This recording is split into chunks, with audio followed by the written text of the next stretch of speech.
With 76 selections in CSE 2022, Study IQ IS aims at providing high quality IS preparation at a very affordable cost. हमारे P2I यानी कि prelims to interview 2024 live batch के साथ आप CSE exam की तैयारी कर सकते हैं with features like live classes, 1-to-1 mentorship, daily answer writing, success in prelims and mains crash course, 18 books across all subjects, interview guidance program, and the most unique feature, mains residential program, where Study IQ students clearing prelims 2024 will be called to Study IQ campus at no additional cost. Hello everyone, मेरा नाम मोहम्मद यूनिस है और मैंने UP PCSJ 2022 की परीक्षा में 10वीं rank हासिल की है। ये मेरा दूसरा प्रयास था। मैंने पहले अपने प्रयास में इंटरव्यू तक का सफ़र तय किया था जो कि 2018 यूपी पीसीएसजे था। मैं बरेली यूपी का रहने वाला हूँ और मैंने अपनी प्रारंभिक परीक्षा जो कि इंटरमीडिएट तक है बरेली से की है। इसके पश्चात मैंने BLLB ऑनर्स और LLM Jamia Millia Islamia faculty of law से किया है। उसके बाद मैंने 2018 में अपना अटेम्प्ट दिया और ये मेरा दूसरा अटेम्प्ट था। इसमें प्रीलिम्स, मेंस और इंटरव्यू की क्या स्ट्रेटेजी मैंने अपनाई जो और एस्पिरेंट आने वाले वक्त में हेल्प करेंगी वो मैं आपके साथ शेयर करना चाहता हूँ। पहली प्रीलिम्स में 2 पेपर होते हैं जो कि GS, पहला पेपर GS का होता है और दूसरा पेपर लॉ का होता है। GS 150 मार्क्स का होता है और लॉ का पेपर 300 मार्क्स का होता है। इसमें नेगेटिव मार्किंग का भी प्रावधान है।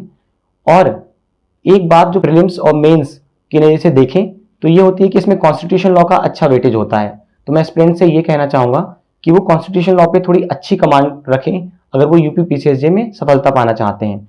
रही बात कि मैंने कौन सी स्ट्रेटेजी अपनाई और बुक्स को मैंने फॉलो किया, तो मैंने बहुत ही अधिक मात्रा में इंटरनेट की हेल्प ली अपने GS के पेपर को कवर करने के लिए, क्योंकि वहाँ पर कुछ स्पेशल एक्ट्स हैं जो कि POCSO, domestic violence act, sexual harassment and work places, जो मैंने इंटरनेट की हेल्प से, यूट्यूब की हेल्प से मैंने उनकी तैयारी की। दूसरा, करंट अफेयर्स का भी अच्छा वेटेज होता है तो मैंने उसको भी यूट्यूब की मदद से तैयार किया। तीसरा, जो स्टैटिक पोर्शन होता है जैसे GS में होता है history, geography, economics, polity, geography, इन सब्जेक्ट्स को मैंने घटना चक्र आता है उसकी मदद से मैंने तैयार किया है। घटना चक्र जो कि बहुत ही लाभदायक है GS के पेपर्स को सॉल्व करने के लिए।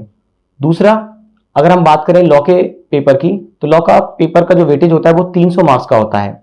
इस तरीके से अगर हम देखें तो जितने भी मेजर सब्जेक्ट्स हैं जो भी सिलेबस में हैं उनको हमें बहुत अच्छे से पढ़ना है, क्योंकि उसमें सारे ही जो सब्जेक्ट्स मेंशन हैं उसमें सबका वेटेज ऑलमोस्ट इक्वली होता है। तो इस नज़रिए से प्रीलिम्स अगर हमें क्वालिफाई करना है यूपी पीसीएसजे का तो हमें GS पे स्पेशल फोकस करना होगा जो कि घटना चक्र की मदद से हो सकता है। करंट अफेयर्स के लिए यूट्यूब की मदद ली जा सकती है। दूसरा पड़ाव मेंस होता है जिसमें टोटल 6 पेपर होते हैं। पहला पेपर जनरल स्टडीज का होता है। जैसे कि मैंने प्रीलिम्स की स्ट्रेटेजी में आपके साथ शेयर किया कि GS बहुत ही डिसाइडिंग फैक्टर है यूपी पीसीएसजे क्वालिफाई करने के लिए। इसमें जो सोर्सेज मैंने प्रीलिम्स में बताया वही सोर्सेज इस बार भी मैं कहूँगा कि आप इंटरनेट की मदद से जो करंट अफेयर्स हैं और स्पेशल एक्ट्स हैं उनको वहाँ से तैयार करें। रही बात GS की तो इसमें सब्जेक्टिव होता है। सब्जेक्टिव के लिए एक बात जो बहुत ज़्यादा ध्यान देने योग्य है कि इसमें सारे ही जो मेजर सब्जेक्ट्स हैं जैसे इकोनॉमिक्स है, पॉलिटी है, हिस्ट्री है, ज्योग्राफी है, इसमें से काफ़ी डिटेल्ड क्वेश्चन पूछे जाते हैं, काफ़ी अच्छे क्वेश्चन पूछे जाते हैं। जैसे कि अगर मैं आपसे शेयर करूँ एक क्वेश्चन, तो इस बार गांधारा आर्ट के बारे में पूछा गया था हिस्ट्री से। तो मैं यही कहूँगा कि इसकी इन डेप्थ स्ट्रेटेजी करें और इन डेप्थ स्ट्रेटेजी के लिए सबसे अच्छा ये होगा कि आप स्टैंडर्ड बुक्स पढ़ें। जैसे कि हिस्ट्री के लिए आप NCERT पढ़ें, ज्योग्राफी के लिए आप NCERT पढ़ें, पॉलिटी के लिए आप हो सके तो लक्ष्मीकांत की बुक फॉलो करें, और जो भी बुक्स हैं, जो भी और सब्जेक्ट्स हैं उनके लिए आप स्टैंडर्ड बुक्स फॉलो करें और इसको बिल्कुल भी नज़रअंदाज ना करें। और सबसे अहम बात जो GS के पेपर में होती है वो ये कि हमें बिल्कुल टाइम फ्रेम में अपने पेपर को कंप्लीट करना है, बिल्कुल भी नहीं छोड़ना है। मेरे साथ 2018 के अटेम्प्ट में यही हुआ था कि मेरा 7 नंबर से नहीं हो पाया था फाइनल कट ऑफ, क्योंकि GS का पेपर मैं जानते हुए भी कंप्लीट नहीं कर पाया था। तो इस बात का बिल्कुल विशेष ध्यान रखें कि GS का पेपर कंप्लीट करें और बहुत अच्छा लिखने की वजह से आप पेपर को ना छोड़ें बल्कि पेपर को कंप्लीट करने पे फोकस करें। दूसरा, जनरल हिंदी और जनरल इंग्लिश का पेपर होता है। ये पेपर 2 और पेपर 3 होते हैं। इनके लिए हिंदी को बिल्कुल नज़रअंदाज ना करें अगर आप इंग्लिश मीडियम से हैं, और इंग्लिश को बिल्कुल नज़रअंदाज ना करें अगर आप हिंदी मीडियम से हैं। आपको इसमें विशेषकर प्रेसी राइटिंग लिखने को आता है, एक ऐसे लिखने को आता है, तो आप इसमें पहले से ही थोड़ा सा अपना हिंदी अच्छा कर लें और हिंदी माध्यम वाले इंग्लिश को अच्छा कर लें। क्योंकि जीएस मैंने ये देखा है मेरे 2 बार के अटेम्प्ट में कि हिंदी और इंग्लिश पर कमांड, उसके साथ जीएस पे कमांड आपको बहुत अच्छी रैंक दिला सकती है इस एग्जाम में। तो हिंदी इंग्लिश का पेपर और जनरल स्टडीज का पेपर को बिल्कुल नजरअंदाज ना करें। तीसरा अगर हम बात करें तीसरे पेपर की, तो वो होता है सब्सेंटिव लॉ का। सब्सेंटिव लॉ में इसमें Indian contract act, law of tort, Hindu and Muslim law, trust, law of trust, equity, easements and constitution law. इसमें जो विशेष बात है, ध्यान देने योग्य बात है, वो ये है कि कॉन्स्टिट्यूशन लॉ के 50 क्वेश्चन आते हैं। ये अगर किसी भी एस्पिरेंट को पता होगा कि मेंस में 50 मार्क्स का सिर्फ सब्सेंटिव लॉ में पेपर आता है, प्रीलिम्स के पेपर में भी इसका वेटेज मैंने जैसे बताया काफी अच्छा है, तो आप बिल्कुल भी इसमें सफर नहीं करेंगे और बहुत अच्छा परफॉर्म करेंगे अपने प्रीलिम्स के पेपर में भी और मेंस के पेपर में भी। इसी पेपर की अगर हम और बात करें तो इसमें हम देखेंगे ट्रस्ट, इक्विटी और ईजमेंट ऐसे सब्जेक्ट्स हैं जिनको मोस्ट ऑफ द एस्पिरेंट जो होते हैं बहुत नेग्लेक्ट करते हैं। फॉर इंस्टेंस इस बार के अगर आप पेपर को गो थ्रू करें तो आपको लगेगा कि जो कॉम्बिनेशंस था सब्सेंटिव लॉ के पेपर में, उसमें हर जगह या तो ट्रस्ट का एक क्वेश्चन था, या तो ईजमेंट का था, या इक्विटी का था। तो हमें चॉइसेस करनी होती है कि हमें सेलेक्ट करना है कॉम्बिनेशंस, उसमें हर जगह ट्रस्ट, इक्विटी, ईजमेंट के क्वेश्चंस थे। तो ये इस पेपर की बहुत अच्छी खासियत है कि इसमें आप बिल्कुल भी इन सब्जेक्ट्स को नजरअंदाज ना करें। अगर आपने ट्रस्ट, इक्विटी और ईजमेंट और कॉन्स्टिट्यूशन लॉ को अच्छे से पढ़ा है तो इसमें आपके काफी अच्छे मार्क्स आने के चांसेस हैं। अगले पेपर की अगर हम बात करें तो वह प्रोसीजरल लॉ एंड एविडेंस, जिसमें हमारे civil procedure code, criminal procedure code और इंडियन एविडेंस एक्ट हैं। और इसमें एक जो महत्वपूर्ण चीज है प्रोसीजरल लॉ एंड एविडेंस में, वो है प्लीडिंग्स की। इसमें हमें जजमेंट राइटिंग होती है, सिविल और क्रिमिनल, फ्रेमिंग ऑफ चार्जेस होते हैं, इसमें हमें प्लेंट और रिटन स्टेटमेंट कहा जाता है। तो ये जैसे कि मैंने सब्सेंटिव लॉ के पेपर में कहा कि कॉन्स्टिट्यूशन, इंडियन कॉन्स्टिट्यूशन बहुत ही इंपॉर्टेंट है आपके सिलेक्शन के लिए, इसीलिए इस पेपर में मैं कहूंगा कि इसमें आपकी जो प्लेंट और रिटन स्टेटमेंट अगर आप सिविल प्रोसीजर कोड के नजरिए से देखें, और फ्रेमिंग ऑफ चार्जेस अगर हम देखें क्रिमिनल प्रोसीजर कोड के नजरिए से, तो ये बेहद ही महत्वपूर्ण है। तो आपकी बहुत अच्छी प्रैक्टिस होनी चाहिए प्लेंट और रिटन स्टेटमेंट पे, और उधर फ्रेमिंग ऑफ चार्ज और जजमेंट राइटिंग पे। अगला जो पड़ाव है वो है जो लास्ट पड़ाव है, लास्ट पेपर जो होता है वो होता है लोकल एक्ट्स और पेनल कोड का। यानी कि इसमें कुछ लोकल एक्ट्स हैं जो कि यूपी से रिलेटेड हैं, यूपी रेवेन्यू कोड और इविक्शन एक्ट, और भी कुछ एक्ट्स हैं जो कि बहुत ही महत्वपूर्ण है। इसके साथ साथ 50 मार्क्स का इंडियन पेनल कोड से, आईपीसी से क्वेश्चंस होते हैं। तो ये पेपर भी बहुत ही महत्वपूर्ण है इस नजरिए से कि ये भी एक ऐसा मोस्ट नेग्लेक्टेड एरिया होता है जहां पर स्टूडेंट्स प्रीलिम्स क्वालिफाई करने के बाद लोकल एक्ट्स की तैयारी करते हैं, जो कि मेरे नजरिए से बहुत ही खराब है। इस लोकल जो पेपर लास्ट होता है पेपर 6, इसकी तैयारी आपको बहुत ही शुरुआत से करनी होती है, जो कि बहुत ही महत्वपूर्ण है अगर आपको बहुत अच्छी रैंक लानी है। अगर मेरी रैंक 10th है तो इसका सबसे बड़ा श्रेय ये है कि मैंने लोकल एक्ट्स को अच्छे से पढ़ा, मैंने जीएस को बिल्कुल इग्नोर नहीं किया, और मैंने कॉन्स्टिट्यूशन लॉ पे अपनी अच्छी कमांड की। इसकी बदौलत मेरा ये पेपर काफी हद तक अच्छा हुआ। प्रीलिम्स और मेंस के बाद अगला पड़ाव इंटरव्यू की स्टेज का होता है, जो कि 100 मार्क्स का होता है यूपीपीसीएसजे में। इसमें अगर मैं बात करूं तो आपका प्रैक्टिकल एक्सपीरियंस जो होता है वो बहुत ही महत्वपूर्ण होता है।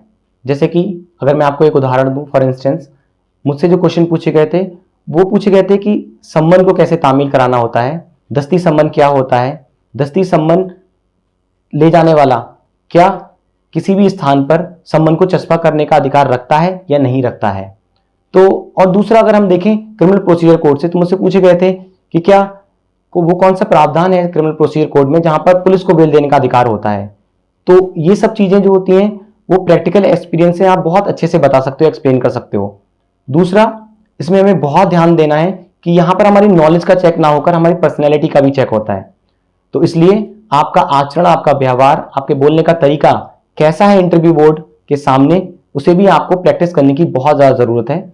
और मैं एस्पिरेंट से ये कहना चाहूंगा कि जब कभी भी आपका इंटरव्यू स्टेज तक आप पहुंचे तो आप 1 या 2 मॉक अवश्य दें, जिससे कि आपको उसका एक्सपीरियंस उससे पहले हो जाएगा और आपकी बॉडी लैंग्वेज किस तरीके की होनी चाहिए, आपको कैसे उत्तर देने हैं। जो मैंने देखा है उसमें ऐसा नहीं होता कि आपको कैसे उत्तर देना है और कितने उत्तर देना है, ये महत्वपूर्ण नहीं है, बल्कि ये महत्वपूर्ण रहता है कि अगर आपको आता है तो आप उसका कैसे जवाब देते हैं, और अगर नहीं आता है तो आप उसका जवाब कैसे देते हैं, ये ज़्यादा महत्वपूर्ण है बल्कि इसके कि आपको कितना आता है कितना नहीं आता है।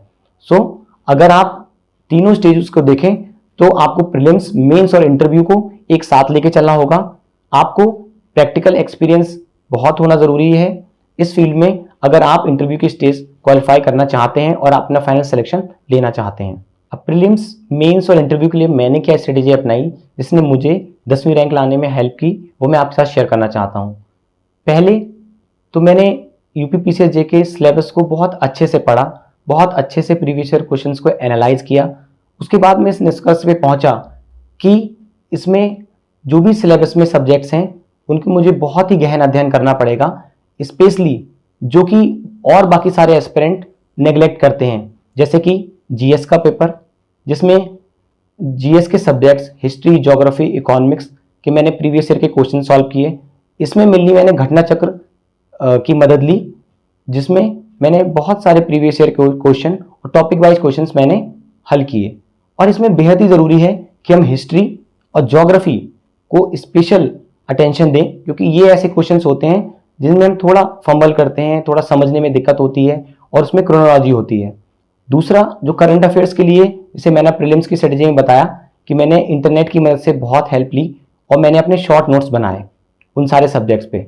तीसरा, जो स्पेशल एक्ट्स हैं जो 2022 में ऐड किए गए हैं, जैसे कि sexual harassment at work places, POCSO act, ये सारे मैंने एक्ट्स को बहुत ही अच्छे से पढ़ा, उनको समझा और मैंने 2 या 3 पेज के शॉर्ट समरी में मैंने उनके नोट्स तैयार किए।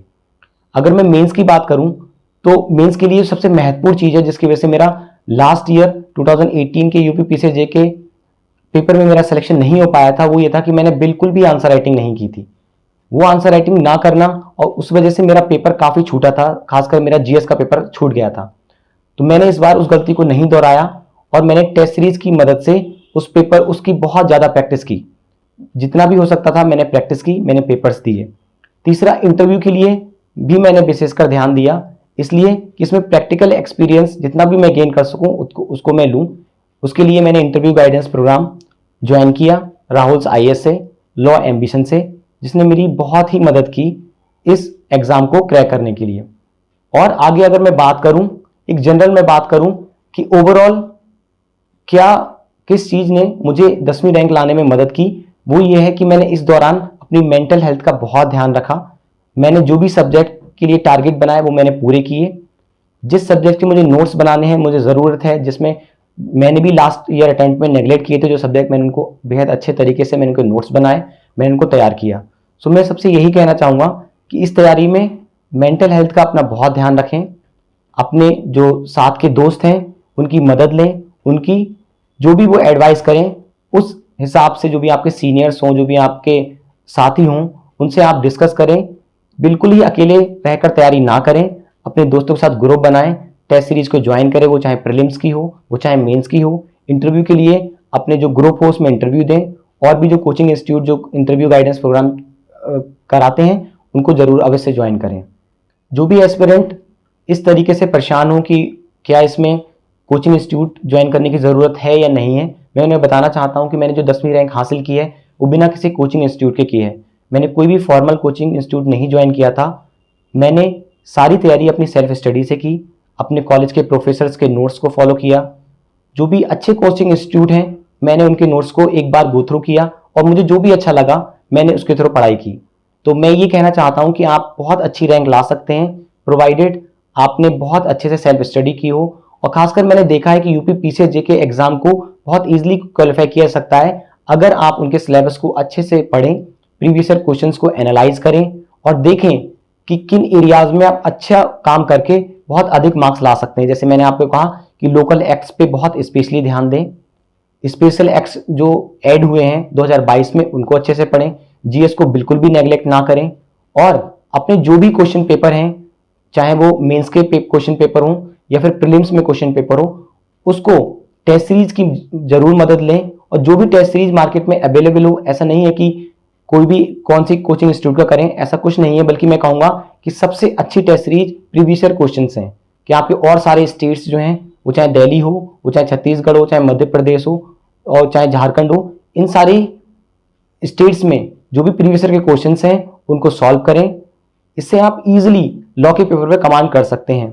तो मैं ये कहना चाहूँगा कि आप इस पे डिपेंड ना रहें कि आपको कोचिंग इंस्टीट्यूट की ज़रूरत है। हाँ, कोचिंग इंस्टीट्यूट हमें गाइड करती है, हमें कामयाबी में हेल्प करती है, मगर अगर मैं यूपी पीसीएसजे की बात कहूँ तो यूपी पीसीएसजे बहुत आसानी से बिना कोचिंग के भी निकाला जा सकता है। इस जर्नी को पूरा करने में मैंने निरंतर ही 7 से 8 घंटे की पढ़ाई की, और इस जर्नी के दौरान मुझे अक्सर लगा कि ये जर्नी बहुत कठिन है, मैं बहुत बार डिमोटिवेट हुआ, लेकिन मेरे माता पिता, मेरे दोस्तों, मेरे कॉलेजेस और स्कूल में मुझे जो वैल्यू सिस्टम मिला था, उसने मुझे इस जर्नी को कंटिन्यू रखने में बहुत ही मदद की। इसलिए मैं उन अपने दोस्तों का बहुत ही आभारी हूँ, खास करके यूसुफ, रियाज भाई, चेतराम भाई और अपने छोटे भाई अनीस का, जिसने इस पूरी जर्नी को कंप्लीट करने में मेरा सहयोग दिया, और इसका नतीजा आज आप सबके सामने है कि मैंने यूपी पीसीएसजे 2022 की परीक्षा में 10वीं रैंक हासिल की है। इसके अलावा मैं दिल्ली नॉलेज ट्रैक का भी बहुत आभारी हूँ कि उन्होंने मुझे ऐसा प्लेटफॉर्म दिया जहाँ से मैं और लोगों को अपने एक्सपीरियंस शेयर कर सकूँ, उनको गाइड कर सकूँ, और उनको आगे आने वाले टाइम में अपनी जर्नी कंप्लीट करने में सहयोग कर सकूँ। इस दौरान मुझे जो भी सहयोग प्राप्त हुआ, वो मैं हमेशा उसके लिए आभारी रहूँगा। धन्यवाद।